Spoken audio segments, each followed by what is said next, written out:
Baik, setelah data yang sudah kita masukkan, kemudian kita lakukan cleaning data, yang kita lakukan selanjutnya adalah melakukan analisis data. Nah, seperti pada mata kuliah biostatistik, analisis data, ini nanti kita akan melakukan analisis univariat, ya, meliputi distribusi frekuensi, dan juga kita akan melihat persentase untuk skala data pada variabel nominal. Kemudian pada variabel rasio nanti kita akan melihat rata-rata dari variabel-variabel tersebut. Selanjutnya nanti kita akan memunculkan atau menampilkan kurva epidemiologi atau dalam EpiInfo disebut dengan EpiCurve.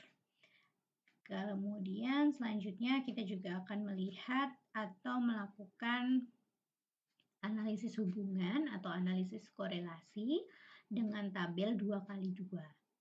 Nah, baik, untuk kegiatan tersebut, 3 kegiatan tersebut kita bisa buka di menu Visual Dashboard. Namun data sudah harus terlebih dahulu dilakukan cleaning. Kemudian setelah buka dari Visual Dashboard, nanti akan menjumpai lembar ini. Nah, lembar ini adalah yang disebut dengan kanvas.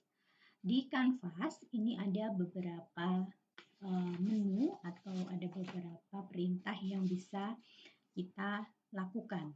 Yang pertama ada option, kemudian ada refresh, lalu ada set data source, ini ya, set data source untuk membuka data, kemudian ada open, lalu ada save, kemudian ada save as, kemudian ada juga variabel, lalu ada filter. Nah, sebenarnya tampilan Visual Dashboard ini hampir sama dengan tadi penampilan di line listing, ya. Jadi tadi saya sampaikan bahwa data cleaning bisa dilakukan melalui Visual Dashboard maupun enter data. Kalau enter data kita langsung bisa open form, kemudian pilih di toolbar line listing. Kalau di Visual Dashboard, nah itu nanti bisa dilihat di sini nanti di open, kemudian jika mau di filter ada di menu filter ini yang di menu, kemudian ada variabel. Selanjutnya kita buka dataset menu. Nah, kita langsung browse saja. Untuk latihan analisis data ini, saya akan menggunakan data yang sudah tersedia di EpiInfo. Jadi dalam EpiInfo 7 sebenarnya sudah ada set data yang bisa digunakan untuk berlatih, ya, untuk latihan di EpiInfo. Nah, di sini saya buka di project, nanti kalian kalau open pasti akan ketemu dengan tampilan ini, kemudian saya akan pilih yang Ecoli. Lalu saya akan open. Ya, saya open. Ya. Lalu kita pilih yang food history yang atas. Kemudian kita pilih OK. Ya. Nah, di sini berarti sudah terbuka, yaitu ada Ecoli dengan food history yang sudah merecord 359 data. Jadi dalam EpiInfo 7 itu sendiri memang sudah ada beberapa set data yang bisa digunakan untuk berlatih melakukan analisis data dengan EpiInfo. Baik, selanjutnya yang pertama kita akan melakukan analisis data yang berupa analisis univariat. Ya. Kita lihat analisis univariat. kalau belum jelas ataupun penasaran mau melihat seperti apa kuesionernya untuk E. coli food history ini, kalian bisa juga lihat di Epinfo, kalian pilih enter data. Ya, lalu kalian boleh open form, lalu di browse. Nah, di sini juga nanti bisa dibuka dengan E. coli PRG-nya. Ya, pilih yang atas sesuai dengan apa yang kita pilih tadi di visual dashboard-nya. Kemudian klik OK. Nah, kalau kita lihat di sini, kuesioner ini diisi 359 responden dengan terdiri dari 2 lembar kuesioner. Nah, lembar yang pertama berisi case ID, kalau dilihat ada berarti dia 6 responden, kemudian date of interview, jadi tanggal interviewnya. Kemudian variabel yang pertama dilihat adalah demografi information, berarti informasi demografi dari responden. Mulai dari nama, kemudian jenis kelamin, lalu ada ini date of birth-nya, ya, di enter 29 tahun. Kemudian ini tidak perlu diisi untuk ethnicity-nya karena kita menyesuaikan dengan apa yang ada di data mentah saja. Selanjutnya, ya, race-nya atau ras-nya ada white. Lalu simptomnya, ya, bisa dilihat ada was the patient ill, berarti apakah pasien ini sakit? Nah, berarti dia adalah kasus. Kemudian kapan tanggal gejala pertama kali muncul, ya.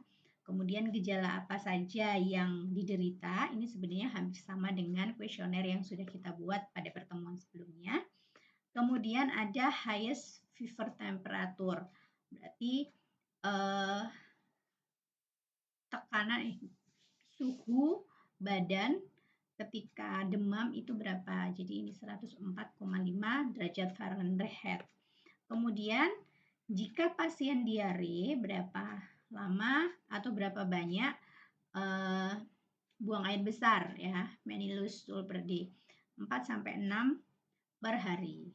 Nah, apakah dia mengunjungi dokter? Nah, ini ya dokter visitnya tanggal 3, kemudian apakah dia dirawat, ya, kalau dirawat jawabannya yes, nanti dia kelihatan dia dirawat di tanggal berapa. Kemudian was the patient treated with antibiotic, apakah pasiennya diberi antibiotik, kemudian apakah pasien ini meninggal. Kemudian di halaman 2 itu untuk variabel symptom dan illness. Kemudian di variabel 2, nah, ini adalah melihat histori makanan apa yang dimakan. Nah, makanan apa yang dimakan. Kemudian ini juga disampaikan lab testing and result. Jadi hasil dari laboratorium fesesnya, berarti stool sample submitted for entry culture, berarti BAB-nya atau sampel dari BAB dikirim untuk dilakukan kultur jaringan di laboratorium. Nah, terus setelah diisolasi, apakah terkonfirmasi bahwa ada O157? Nah, berarti kalau yes, berarti memang terkonfirmasi. Berarti kematiannya memang bisa disebabkan oleh paparan dari Escherichia coli. Nah, jadi ini berarti untuk responden yang pertama berarti dia masuk di kasus. Kemudian kita bisa lihat lagi. Nah, ini di pasien nomor 3 misalnya, ya. Jadi ada umurnya, kemudian dia bekerja sebagai apa, apakah dia sakit. Nah, itu ini adalah isi dari kuesionernya. Jadi sebenarnya hampir mirip untuk food history questionnaire terkait dengan kejadian KLB pangan. Oke, kita kembali lagi ke tadi visual dashboard.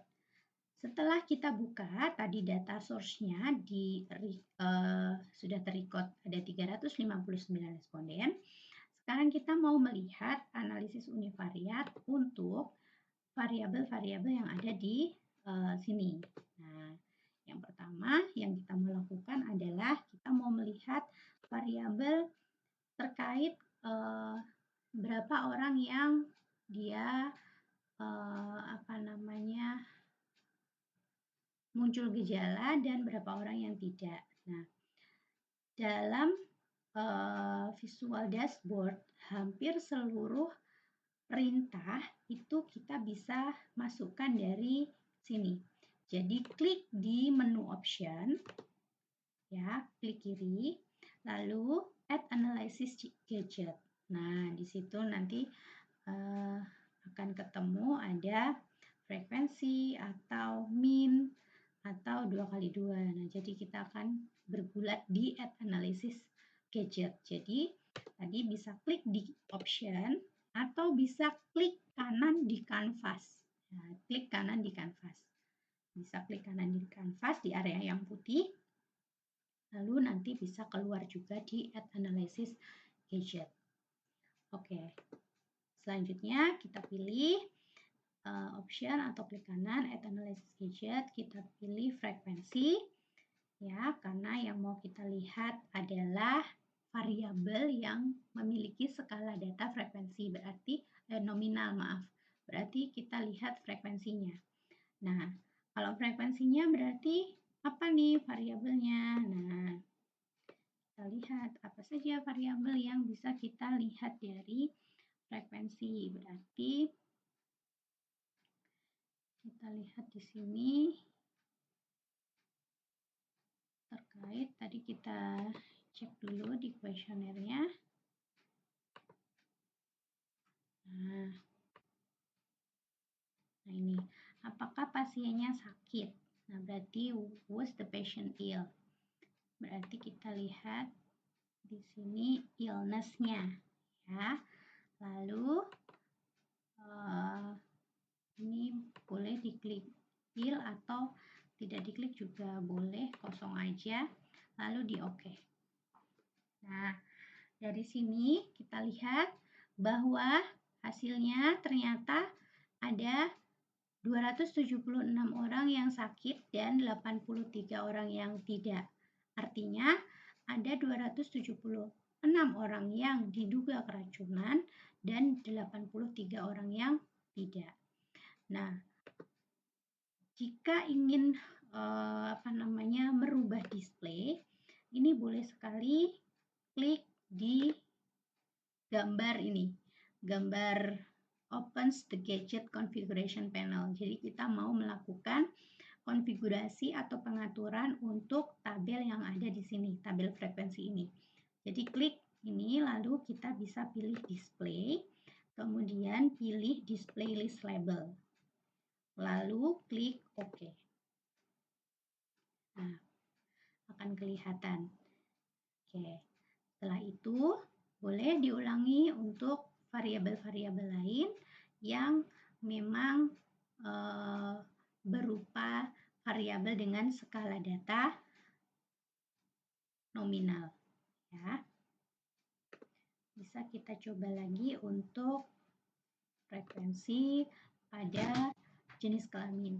Jenis kelamin berarti kita pilih di sini adalah, kita cek di sini seks ya, berarti kita pilih jenis kelamin di seks. Oke. Lalu kita pilih OK.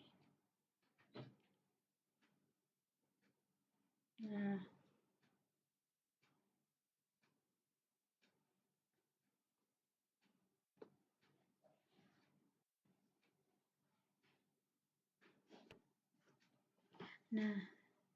inilah tampilan untuk beberapa yang frekuensi ya tadi. Apakah pasiennya sakit, apakah pasiennya meninggal, apakah jenis kelamin pasien. Nah, ini tadi bisa dilakukan dari menu option, kemudian analisis gadget, pilih yang di frekuensi. Pilih mana yang mau ditampilkan. Kemudian selanjutnya kita beralih ke variabel-variabel yang memiliki skala data rasio. Untuk variabel-variabel dengan skala data rasio, pasti kita akan melakukan analisis univariat dalam bentuk min, median, modus, dan lain sebagainya. Nah, dalam EpiInfo, hal ini bisa dilakukan di Add Analysis Gadget, kemudian klik min. Ya, kemudian pilih min dari apa. Nah, ada misal umur. Kemudian ini kalau mau dilakukan dengan cross tabulasi, tapi kita tidak perlu melakukan itu. Kemudian, atau misal kita mau mencoba dengan berdasarkan apa, jadi umurnya kita lihat berdasarkan kesakitannya misal. Nah, ini lalu kita pilih klik OK. Nah, di sini akan kelihatan. Nih, akan kelihatan. Was the patient ill? Yes. Nah, kalau di pasien yang sakit itu nanti ternyata rata-rata umurnya ada di 36,6. Kalau yang tidak sakit berarti dia di 36,03. Nah, ternyata pasien yang sakit ini umur minimalnya ada di 7 tahun. Kalau pasien yang tidak sakit umur minimalnya di 11 tahun. Nah, ini juga akan keluar nilai median, nilai maksimal, dan juga nilai modusnya. Ya, nanti bisa dicoba untuk variabel yang lain.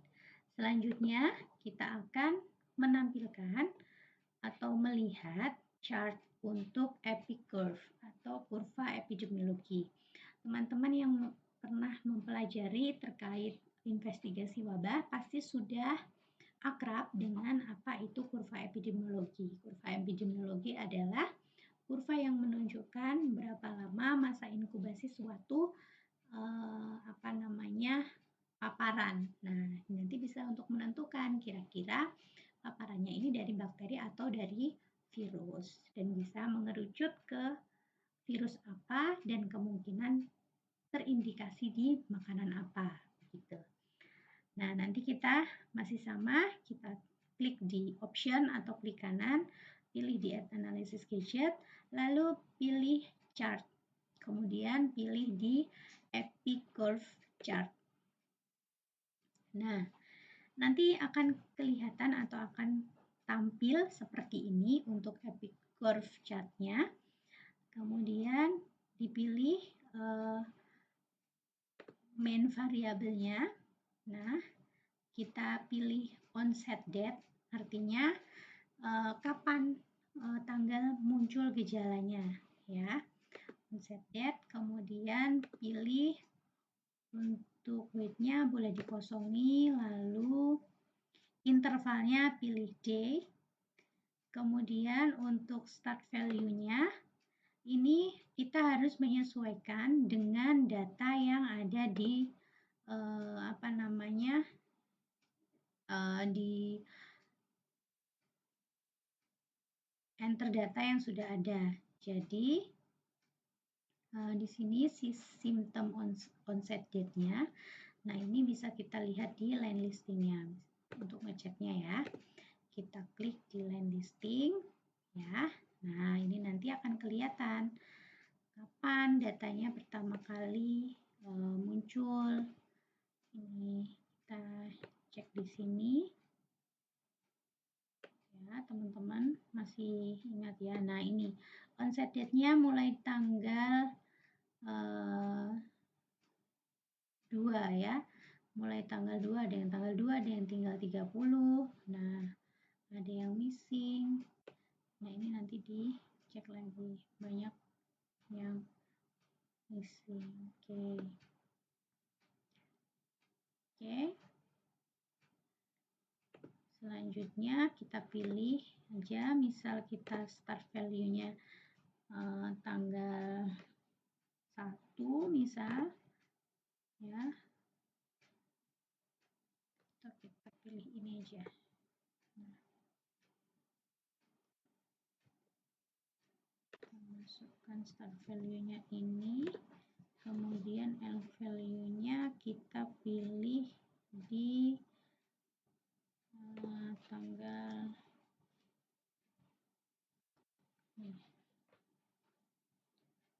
10. Ini bulannya 5 atau ya, kemudian ini kita pilih lalu klik OK. Nah, dari sini kita akan lihat bahwa onsetnya ini kelihatan sekali dia muncul di, nah ini tanggalnya akan kelihatan ya. Dia mulai tanggal berapa yang kemudian keluar kasusnya. Nah, nanti kalian bisa buat ini berdasarkan tanggal dari gejala itu pertama kali muncul tanggal berapa. Kalau mau menyesuaikan tampilan ini, boleh klik di sebelah ini. Nah, ini bisa mengedit lagi untuk displaynya, ya, maupun tadi start value-nya. Ya, misal kita mau pilih, jadi bisa kita sesuaikan dengan kebutuhan kita mau lihat seperti apa. Nah, dari tanggal 4 Mei ke 5 Mei ini ternyata datanya dari 19 ke 22. Nah, kita lihat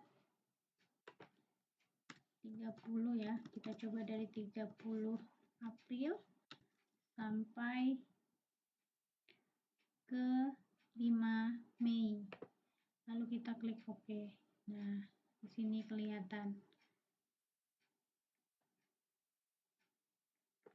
Nah, ini ada 11, ada 7, ada 14, ada 13.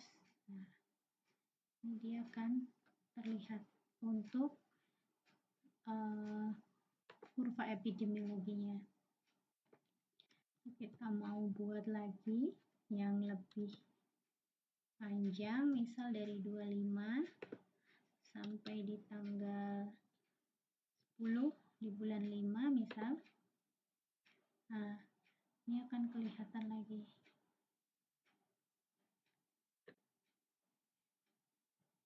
Jadi bisa diedit ya di bagian ini. Nah, misalnya ini kita lihat dalam, nah ini onsetnya dia kelihatan. Jadi kita range lebih jauh, kelihatan sekali kurva epidemiologinya seperti apa. Puncaknya di tanggal 6 Mei 2011, paparannya mulai di tanggal 20 April. Nah, ini jadi lihat ya. Seperti itu. Ini untuk memunculkan epic curve-nya. Kemudian selanjutnya setelah kita memunculkan epic curve atau kurva epidemiologi, selanjutnya kita bisa melakukan analisis hubungan atau analisis korelasi. Nah, ini bisa kita lakukan juga di option, lalu add analysis gadget, lalu pilih di M kali N atau 2 kali 2 table. Ya, pilih di sini, lalu pilih exposure-nya. Ya, misalnya exposure-nya adalah exposure itu berarti dia paparan, ya. Berarti paparannya apakah misal dia makan, kita pilih salah satu ya. Kita sambil memikirkan apakah Escherichia coli ini kira-kira dia bisa menginvasi makanan apa. Misal kita pilih bean sprout atau kecambah ya. Kemudian kita pilih outcome variabelnya, berarti dia sakit atau tidak sakit. Berarti kita pilih il-nya. Ya, kemudian kita pilih oke.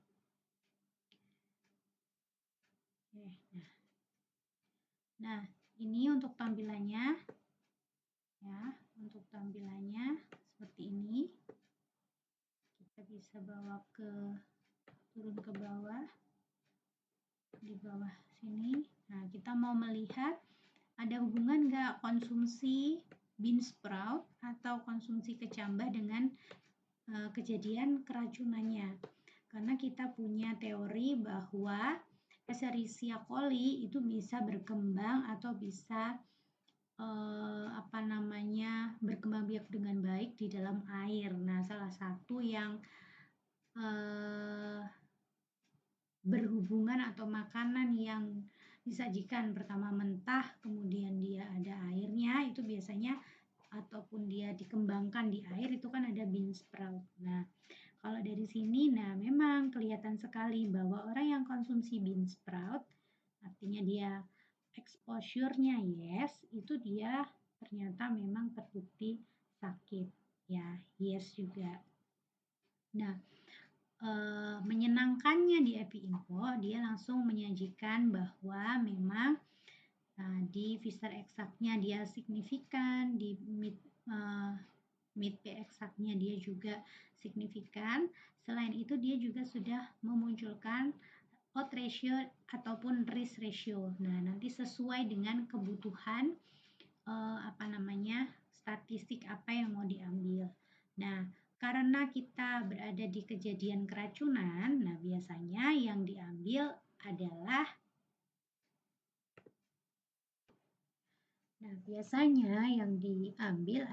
nilai odds ratio-nya. Nah, berarti estimasinya apa? Orang yang mengkonsumsi bean sprout atau kecambah, dia punya resiko untuk terkena atau menderita keracunan 12 kali lipat. Nah, ini kita jadi bisa menyimpulkan. Kemudian kita coba lihat lagi untuk variabel yang lain. Misal, tadi kan ada di kuesionernya ditunjukkan bahwa ada pasien yang dirawat, kemudian dia fesesnya ternyata positif, kemudian dia sampai meninggal. Nah, kita lihat di exposure-nya, kita lihat makanannya, ya makanannya kita lihat bean sprout lagi, kemudian outcome variabelnya, kita mau lihat dia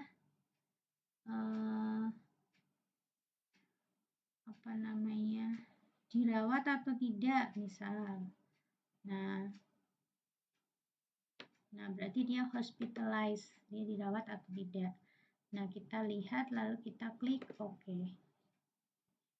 Hospitalized, artinya dia outcome-nya adalah dia dirawat atau tidak.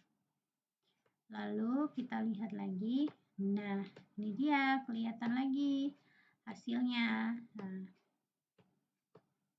di situ hasilnya kelihatan bahwa di cross tabulasinya ini untuk yang kedua, bean sprout ataupun tadi kecambah itu memang terbukti ada hubungan yang signifikan dengan kejadian dirawatnya. Berarti kalau dirawat itu otomatis dia sudah sakit atau pasti sudah keracunan. Nah, berarti orang yang 134 orang yang mengkonsumsi bean sprout dia di hospitalize atau dia masuk di rumah sakit. Nah, ini juga keluar nilai odds ratio-nya, Pfizer eksaknya juga 0,04.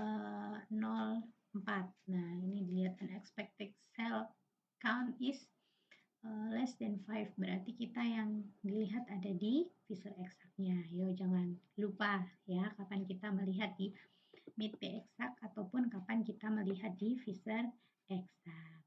Ya. Itu untuk kegiatan analisis data bivariat ya, kejadian keracunan. Nah, bisa